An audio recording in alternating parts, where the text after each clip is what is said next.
소법, 아주 자그마한 법도 얻은 것이 없다. 그냥 그것을 안욕따라 삼각성벌이라고 이름할 뿐이다. 그러면서 그 다음에 뭐라고 얘기하시냐면, 그럼 안욕따라 삼각성벌이를 얻으신 것은 아무것도 얻은 것이 없습니까? 라는 거에 대해서 추상적인 대답을 하신 거잖아요. 그 다음에 뭐라고 얘기하시냐면은 안욕따라 삼각성벌이를 구체적으로 얻는 방법을 얘기하시는 거예요. 정신 생성분. 자, 257쪽. 또 수고리야. 이 도리는, 이 안욕따라 삼각성벌입니다. 이 도리는 평등에서 높고 낮음이 없다. 이것이 이름이 세상의 깨달음이다. 나도 없고 남도 없고 중생도 없고 승용도 없는 경지에서 여러 가지 선법을 닦으면 곧 세상의 깨달음을 얻으리라. 자, 이 본문 한번 보겠습니다. 부차 수보리야, 또 수보리야, 시법이, 법이 평등하여서 무유고하, 높고 낮음이 없어. 고하가 없어. 이 고하는 하나만 얘기한 거지. 거래가 없고, 증감이 없고, 부중불감, 증감이 없고, 생멸이 없고, 대소가 없고, 시비가 없고, 이 법은 평등하니까. 그러니까 이 말이 굉장히 숨은 뜻이 굉장히 큽니다. 평등에서 고하가 없는데 그러면 내 마음도 평등해서 고하가 없느냐? 그거 보면 자기 딱 마음 경계 나오거든요. 아들과 딸에 대해서 평등합니까? 남편과 그러니까 아내와 며느리에 대해서 평등합니까? 아내와 며느리라는 인연에 얽매이지 말고 인연이 만든 법이잖아요, 그게. 아내와 며느리를 평등하게 대하냐. 아내와 딸을 평등하게 대하냐. 내 아들과 남의 아들을 평등하게 대하느냐. 이게 이제 부처님의 경계니까 여기에서 우리 생각이 미치지 못하죠. 나는 그러지 못하고 있거든요. 어렵죠. 하지만 이거를 이루신 분이 딱 부처님 한 분만 있고 아무도 있는 사람이 없다 그러면은 저도 포기하고 싶은데 이거를 이룬 분들이 굉장히 많으실 겁니다. 누구나 할 수 있는 거예요. 중생이 아니고 중생 아닌도 아니고 마음 내서 가면은 누구나 될 수 있는 일이다. 가지 않고 계속 생각을 이해하려고 하니까 이게 되는 일인가? 이게 가능한 일인가? 계속 제자리에서 머뭇하는 거지 생각으로만. 막상 첫 발만 뛰고 부처님이 가려는 대로만 가면은 다 되는 겁니다. 라고 저도 믿고 싶어요. 그래서 그 무유고하 신명 안욕따라 삼각성벌이 여기에서 무와 무인 무중생 무수자로서 수 닦는다. 일체 선법을 닦는다. 그러니까 무아의 마음으로 일체 선법을 닦아. 그러면은 즉득 바로 안욕따라 삼각성벌이를 얻어. 안욕따라 삼각성벌이를 얻는 방법이 따로 있는 게 아니고 부처님이 안욕따라 삼각성벌이를 얻는 방법이 따로 있는 게 아니고 무아의 마음으로 일체 선법을 닦는다. 이게 금강경에서 앞에서 또 계속 얘기한 거 글자만 바꾼 겁니다. 무아, 무인, 무중생, 무수자가 다른 말로 하면은 무, 수, 상 이거죠. 상에 머물지 않는 게 무아, 무인, 무중생, 무수자잖아요. 그 다음에 도시가 뭡니까? 수일체 성법이죠. 또 응무소주가 뭡니까? 응당 머무는 바가 없는 게 아상이 없는 무아의 마음 아닌가요? 응당 머무는 바가 없는 게. 그 다음에 이생이심이 뭡니까? 일체 성법을 닦는 거죠. 똑같은 말씀을 글자를 바꿔서 이렇게 설명하신 거다. 그래서 우리가 어떤 일을 하든 간에 무아의 마음으로 뭐 무와 무인 무등생 무수자라고 이렇게 길게 설명하셨는데 무아의 마음으로 일체 선법을 닦으면은 안욕 따라 생각한 벌을 얻는다라고 부처님이 약속하시고 부처님이 증명하신 거니까 불가능하다고 생각한다면은 선법을 닦긴 닦는데 무아의 마음이 아니거나 무아의 마음이 아니라는 건 선법을 닦으면서 복을 기대하는 거죠. 어떤 것을 기대하고 원하면서 선법을 닦으니까 그건 무아가 아니잖아요. 보살은 오직 하나만 원하거든요. 굳이 설명하자면 두 개.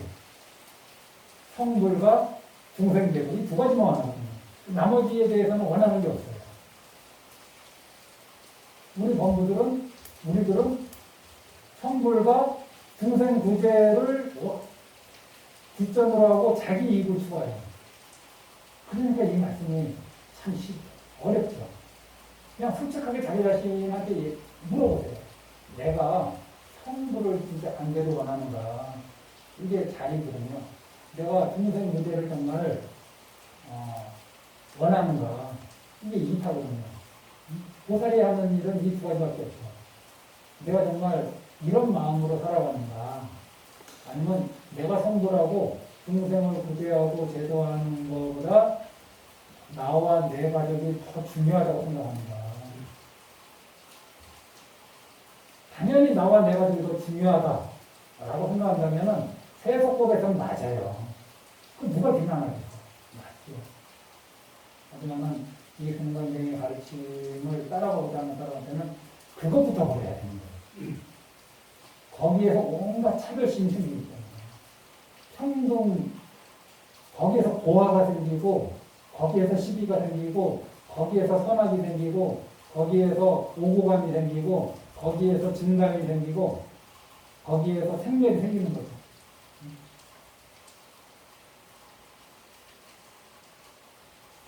무아의 마음으로 일체선법을 닦는다. 이거 우리 불자들의 하도 삼아도 될 겁니다. 성법 아예 닦으려고 하지 않는 사람들은 말할 것도 없고, 요번에 어떤 사람 좀 나쁜 짓 한 사람 기자가 인터뷰하는데 마이크를 발로 뻥 차더니 더 못 죽은 게 한이다. 이런 말을 하잖아요.